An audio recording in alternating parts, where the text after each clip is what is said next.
Ты решил появиться, это гениально. Следующий. Я тут краем уха слышу, что ты едешь на море. Тебе-то что? Так, трусы я взял. Плавки я взял. Так, полотенце я взял, потому что скоро на море. Уже скоро июнь, а надо собираться. Привет! Тебя не было несколько месяцев, ты решил появиться, это гениально. Следующий. Я тут краем уха слышу, что ты едешь на море. Тебе-то что?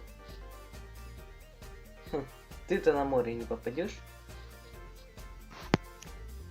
Бабай. Это смешно. Но я бы не был бы такой милый.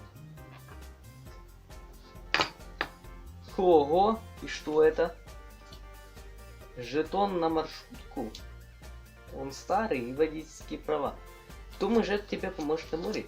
Слушай, я уверен и знаю, что это поможет на море. Ну, посмотрим. Головешка-то моя. Не знаю, как это тебе поможет. Ну давай встретимся на море и узнаем. Звучит как вызов. Я вызов принимаю. Перещу, хе-хе. Ахмат, ты даже не представляешь, где ты это достал. Лучше тебе не знать. Это-то понятно. Да все, увидимся. Ага, встретимся.